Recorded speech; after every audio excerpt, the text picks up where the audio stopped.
கஞ்சா அடிக்கலன்னா ஒரு மாதிரி மைண்டே ஓடாது. போதை போட்டு தான் அடுத்த வேலை. கஞ்சா அடித்தா வேற உலகத்தில் இருக்க மாதிரி இருக்கு, இல்லைன்னா ஒரு மாதிரி சோர்வாக இருப்பேன்.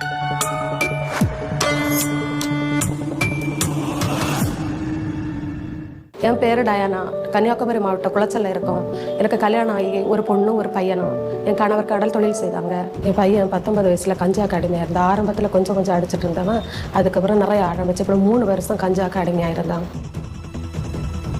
கஞ்சா அடிக்கலன்னா ஒரு மாதிரி சாப்பாடு தின்ன மாட்டேன், மைண்டே ஓடாது. கஞ்சா கஞ்சா அப்படின்னா அது தேடியே ஓடிட்டு இருப்பேன். வேற ஒன்றுமே நடக்காது. வேற ஏதாவது வேலை இருந்தால் நான் பார்க்க மாட்டேன். தட்டி விட்டு போதை போட்டு தான் அடுத்த வேலை. என் பையன் கஞ்சா அடிச்சிட்டு கையில் என்ன பொருள் கிடச்சுமோ ஒரு ஹெல்மெட்டை தூக்கி ஒரு தடவை எறிஞ்சு கையெல்லாம் ரொம்ப வீங்கி போயிருந்தது. வேற சாப்பாடை தூக்கி எரிஞ்சிருவான். அன்னைக்கு ஒரு சம்பவத்தில் பைசா கேட்ட கொடுக்கலன்னு சொல்லி கையில் கிடச்ச ஒரு பொருளை தூக்கி டிவியை உடைச்சிட்டான். பையன் வீட்டுக்கு நைட்டு வாரது 1 மணி 2 மணி ஆகும் சில நேரம். நம்ம இந்த திருவிழா டைமில் எல்லாம் சொல்லுவான், நான் அங்கே போட்டில் இந்த கச்சேரி பார்த்துட்டு தூங்கிட்டேன், காலையில் விடியால 4 மணிக்கு வந்துடும். நம்ம உறக்கத்தை கிடக்கும்போது அந்த பெல் அடிப்பான். அது திறக்கும்போது நமக்கு மாதிரி எதாவது பீடி ஸ்பெல் அடிக்கும். அப்போ நமக்கு மனசிலாகும், உன் வீட்டுக்கு வந்துச்சு நீ அப்படின்னு சொல்லி அந்த அளவு படுத்துடுவான். படுத்தா இப்போ எழும்போம் 4 மணி 5 மணியும் சாயங்காலம். விடியாத 4 மணி படுத்தா அப்படியே கிடக்கும். அப்படி எலும்பு சாப்பிடு அன்னுங்கவே மாட்டான். அவனை யார் என்ன செஞ்சாலும் அப்படியே இதில் வந்து படுத்துடுவான். காலையில் எழும்புனா அதுதான் மைண்டில் ஓடும். சாப்பாடு கூட வேண்டாம், போதை தான். போதையை போட்டு தான் அடுத்த வேலை. கையில் காசு இல்லைன்னா பயங்கர யுத்தம் நடக்கும் வீட்டில். என்ன கையில் கிடக்க தூக்கி எறிஞ்சிருவான். இது கண்டு பயந்தே நான் கொடுப்பேன். சித்திரலான்னு கூட நிறைய தடவை யோசிச்சிருக்கேன். கஞ்சா அடிக்க காசு இல்லைன்னா வீட்டிலேருந்து நகையெல்லாம் எடுத்து விற்று கஞ்சா எடுத்து அந்த மாதிரி பண்ணிருக்கேன். தர்சன் எப்போ பைக்கில் போனாலும் ரொம்ப ஸ்பீடாக போவான். அவனை பார்க்கும்போது யாராக இருந்தாலும் நின்று அவனை கோபமாக பேசுவாங்க. அந்த அளவுக்கு ரொம்ப ஸ்பீடாக போவான். கஞ்சா அடித்தா வேற உலகத்தில் இருக்க மாதிரி இருக்கு, இல்லைன்னா ஒரு மாதிரி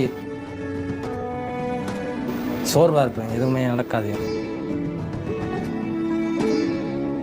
ஒரு நாள் அவங்க அம்மா ஃபோன் பண்ணி பேசிட்டு இருந்தாங்க, அவனை பற்றி சொல்லிட்டு இருந்தாங்க.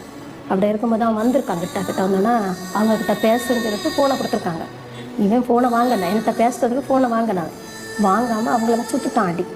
அடிச்சு விட்டு அவங்க மூக்கிலேருந்து ரத்தமாக சாடி ஃபுல்லாக ஒரே கிடந்து அழுக. அவங்க மக அழுதுச்சப்போ என்னாச்சு அப்படின்னு கேட்கும்போது அம்மாவை அடிச்சுட்டான், அம்மா மயங்கி விழுந்துட்டாங்க. ஒரு நிமிஷம் எங்களுக்கு நிம்மதியாக இருக்காது. எப்போவுமே இதயம் துக்கப்பட்டே இருக்கும். கஞ்சா அடிச்சுட்டு வீட்டில் வந்து போதையில் எதுவும் ஏதாவது கேட்டு தராமல் இருந்தேன்னா வீட்டில் டிவி உடச்சிருக்கேன், செல்லெல்லாம் உடச்சிருக்கேன், நிறைய பண்ணிருக்கேன். அப்படி எங்கே போகிறேன் எங்கே வரேன்னு சொல்ல மாட்டான். ஃபோன் அடித்தா கூட எடுக்க மாட்டான். எங்கே நிற்கான உள்ள பதைக்கும்.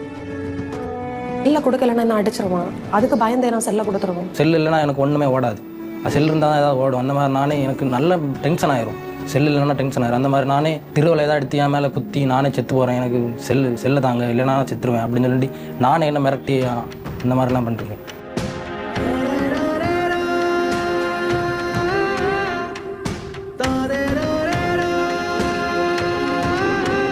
எப்படி இருக்கும்போது 2025 பிப்ரவரி 14ஆம் தேதி நாங்கள் 4 மாவடி வந்திருந்தோம்.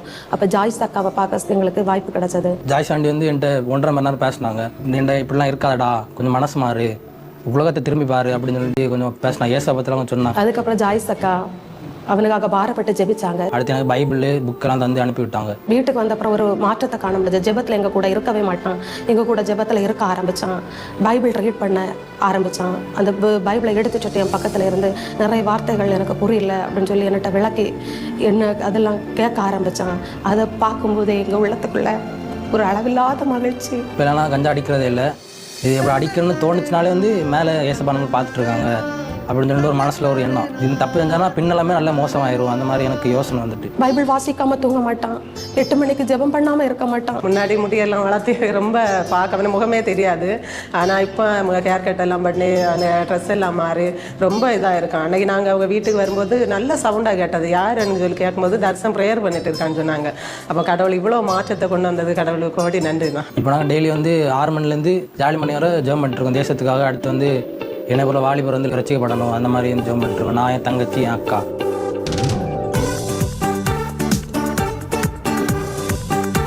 என் பையனை கஞ்சா பழக்கத்திலிருந்து விடுதலையாக்கி தந்த என் தேவாதி தேவனுக்கு கோடான கோடி ஸ்தோத்திரம். பாருங்க, போதை வஸ்துகள் இன்றைக்கு இந்தியாவில் பெரிய பிரச்சனை. அதுதான் பிரபலமானவங்கெல்லாம் போதை மருந்து பயன்படுத்துகிறாங்கன்னு கைது செய்யப்படுறாங்க. இதை அங்கே பார்த்தாலும் அந்த பேச்சு தான். இந்திய அளவில் நிறைய போதை மருந்துகள் தேசத்துக்குள்ளே வருகிறது. போதை இல்லாத இந்தியான்னு ஆளுகிறவங்க அறிவிப்பெல்லாம் செய்கிறாங்க. ஆனால் இந்தியாவுக்குள்ளே வந்து கொண்டே இருக்கிறாரு. முழுமையான ஒரு விடுதலை இயேசு கொடுக்கிறார். 3 வருஷம் இந்த வாலிப தம்பி அதை அடிமையாக்கி வைத்திருந்தது. இயேசு பற்றி ஒரு அன்பாக சொல்லி ஜெபிக்கும்போது ஒரு விடுதலை பாருங்கள். அந்த என்னுடைய மனைவி இங்கே வந்து தினமும் சில குடும்பங்களை சந்தித்து ஆலோசனை கொடுத்து ஜெபிப்பது தான் இப்போ அவருடைய ஊழியமே. அதனால் தினமும் அப்பாயின்மெண்ட் வாங்கி நிறைய பேர் வர்றாங்க. கிறிஸ்தவர் அல்லாத மக்களே குடும்பமாக வர்றாங்க.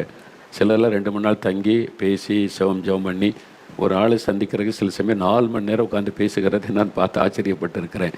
நம்மளாலலாம் அப்படி முடியாது அப்படின்னு சொல்லி இப்போ அந்த தம்பியோடு அவன் மணிக்கணக்காக பேசி ஜெபம் பண்ணி, அதனால் பாருங்கள் ஒரு பெரிய விடுதலை. ஒரு ஆத்மா ரட்சிக்கப்பட்டதில்லை, இவ்வளோ பெரிய ஜெபிக்கிற தம்பியாக மாறி இருக்கிறான் பாருங்கள். இதான் இயேசு செய்கிற அற்புதம். உங்கள் வீட்டில் அப்படி வாலிப தம்பி இருந்தால் நீங்கள் வந்து அவனுக்கு கோபப்படாதுங்க, திட்டாதுங்க, நீங்கள் ஆலோசனை கொடுக்காருங்க, ஜெபம் பண்ணுங்கள். ஜெபம் பண்ணி செய்யுங்க. இப்போ நம்ம நால்மாவடியில் இருக்குது தான் நம்ம ஒரு ரெஸ்டரேஷன் சென்டர், அதாவது கவுன்சிலிங் சென்டர் ஒன்று உருவாக்குகிறோம். நீங்கள் எங்களோட தொடர்பு கொண்டால் இங்கே வந்தால் நீங்கள் அப்பாயின்மெண்ட் வாங்கி பேசி ஜெபிக்கலாம்.